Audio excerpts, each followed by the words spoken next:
So it was the other day, and I had loads of blood tests with GP because they thought something was wrong with my blood because of the colour of my urine.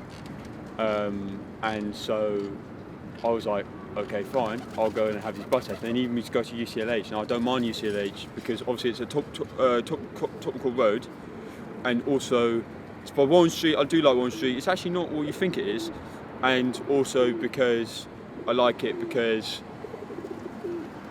it's obviously in Camden.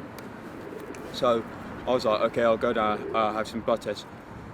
But they also wanted me to do no, they didn't. So blood tests were before. I already had blood tests. And from the results of the blood tests, like, okay, you've got hema something. And so I was like, okay, that's fine. So I'd be worried about that. And they were like, well, no, but you could have organ damage. I was like, okay, I could have organ damage. I was like, okay, well, that's a bit worrying because I need to be on top of my game. As long as my brain isn't actually damaged, then I'll be fine. So I was like, okay, fine. Time for me just to go and have, they said I needed to give some blood. I was like, okay, I'll go and get some blood and I need to have an ultrasound. I was like, didn't know what ultrasound. I thought I was going to go in a big machine. So they said I've got to be there at 8 o'clock in the morning for my ultrasound. So I was like, okay, I'll be there at 8 o'clock in the morning. I'm normally asleep at that time, but I thought, okay, I'll wake up for that because you give me an ultrasound for free, and if anything, if they just find something, then it's fine. So I went in there and I went into the ultrasound. At the room, so I was in UCLH and I was walking in. I was just like, "What is going on here?" Because I like didn't know anything, and they said, "Oh, you've got to go downstairs, I think." So I initially got on the elevator and it went upstairs, and then I went back downstairs. So this is the basement, so -1, and I was walking around. I was just like, I didn't know where I was going. I didn't know anything because it was kind of like there was no. It was like there was all these words which I couldn't read. And I couldn't read any of these words, so it was like they were like asking me like it was like your oxygen. I don't know, but anyway, I was going down there and I had to try and find something, and I couldn't find anything. And then I eventually did find where I was meant to go, and then I sort of sat down in this chair, and I was just like sitting there. I was waiting to go in, and then this guy comes out from behind a board, and he says, "Francois." I was like, okay, that is me. So then I went behind the board, then behind a curtain, it's this dark room, and I was in there, and basically he said, right, put the shirt up. So I put the tie away, put the shirt up, and then I didn't realise it's like when, like in the films, when someone's having a baby in the films, they do the thing, and then they look at you, and like I didn't really understand that, so he then started to put the lube on me and everything, and so then he started doing the ultrasound. And then he that day I had loads of coins in my pocket, and so he said turn over onto your side, so I did, and then all these 5p's were just falling out of my pocket. And then I was like, oh god, well at least that's the last bit. And then he said turn onto the other side, and then when I did that, all the coins started falling out of my pocket, and I don't know why there was loads of coins in my pocket, but it was. Okay, anyway, then after that he said, well, we've got everything we need, you can then go. I was like, alright, that's fine.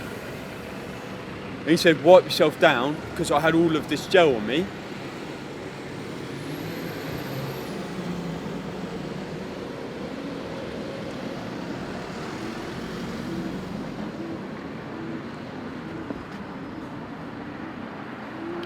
Because I had all this gel on me.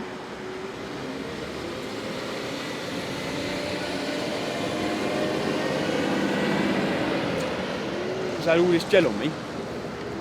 But what he gave me to do it with was just like, you know, the thing you lie on when you lie on like a bed in a hospital. And so he took that, and I was wiping myself down.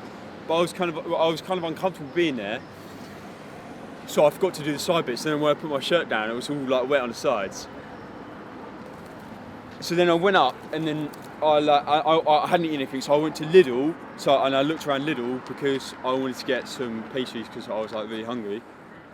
And also like, Clark says that like when you go to hospital, you've got to treat yourself when you come out. So I was like, I was treating myself to some pastries, but I still had another bit to go into because I had to obviously go and have to give the blood.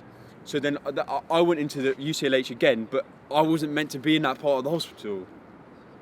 I was meant to go to the Macmillan Centre, which is down the road. So I went to the Macmillan Centre, and I was in there. And again, I didn't know where to go again, so I went over to like the board, you know, that like tells you, has like on this floor is this, on this floor is this. I was all the way on the top floor, is where I had to go, all the way on the top floor. So I went in the elevator and I was there with the lady, and then went up to the top, and then I was just like in this waiting room, and I was just like, what do I do now? And then I said to the lady on reception, I was like, oh yeah, Francois, I'm here for the thing. She was like, she gave me like this thing, take a seat, and it was like one of those like wristbands, like when you go into like a rave or something, you get like a wristband, you put it on, and then like you can like go in and out, and they know that you've been there, because if you cut it, then they're like, well, that's wrong, because if you've cut that, that means you might have given it to someone else, so it might not actually be yours. So, they didn't want them, but I didn't know whether to put it on or not, so I didn't put it on, because I thought I don't want to look like a fool, like I have put it on, they're like, no, you can take that off. So anyway, I waited there for like, because it was meant to be at 10, and we're at like 10:45 now, and so they said, they called my name for me to go through, and then I go through, and then like they tell me to sit down, and then I get this nurse come over, and she's all like shaking, and she has to put this, it's called like a cannulation, she has to put like this big needle in my arm. It had another name for it, but I wasn't thinking about that. And she'd put it in my arm, and then she was like rubbing it down, and she was like really nervous, and she put it in, but like nothing was coming out. So I'm like, well, was there no blood or anything in me or something? I don't know, but nothing was coming out. And she was like wigging it around. Like, I don't mind that, because there was a period of time when I was having loads of blood tests, because something really bad was wrong with me again, and so they had to like do loads of blood tests. So I don't mind like needles going in my arm. And then, so then they kind of like, she had to call over another nurse. So they called over another nurse, and then they put it in this arm, and then they started to get blood out. And they're like, tell us when this gets to 490. I was like, with my blood? And they're like, yeah. I was like, I didn't know what that was in. So I thought they were gonna like hook it up, I could watch it nice, like one of those little hang weights. You know the hang weights, hang scales. I thought it was gonna be like one of them.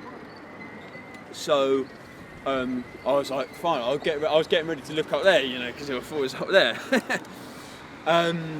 But then she like brings out like a scale, like when you're making like a cake, or like with your like, do you know, like you're making like a pie or something. She gets one of those scales out and then puts a bag of blood on the scales, and it starts to fill up. I'm like, all right, fine, yeah, that's okay. It's on the floor. So I was waiting for that to fill up, and I was just waiting there looking around at all these other people also giving blood. Some people taking blood as well. They were getting blood in, and so basically it eventually went to, it got to 497, and I looked at it, I was like, oh, that's 497. I was only meant to get 490, and I stopped it off, and then they were like, oh yeah, this guy needs to be sorted out. So then they took the bag off and took the bag away. I don't know what's going to happen to that blood. I hope they don't like clone me or something. So I didn't tell them like how big of an artist I was. And then they had another nurse come over, a different one this time, and they were like with like a trainee, and they were like, we're not going to take that thing out your arm until you go to the toilet. I was thinking, well, I really don't need to go to the toilet, and I as a rule that I live by, I don't force myself to go to the toilet, because last time I did that, like one of those things came out, so I thought I don't want to have that happen again. So anyway, I went to the toilet. I just stood outside the toilet. I just stood there, which was bad. I don't know what it was. Loads of old ladies just coming out in and out of the toilet. So I waited there for a bit, and then I came out, and this guy was just like, okay, yeah, fine, I'll take it out of the toilet. I was thinking, well, I haven't even been to the, I'll take it out of your arm. I was like, I haven't even been to the toilet, so like, what are you going to do? But anyway, like, it doesn't matter. So he takes out my arm, and then he says you can leave.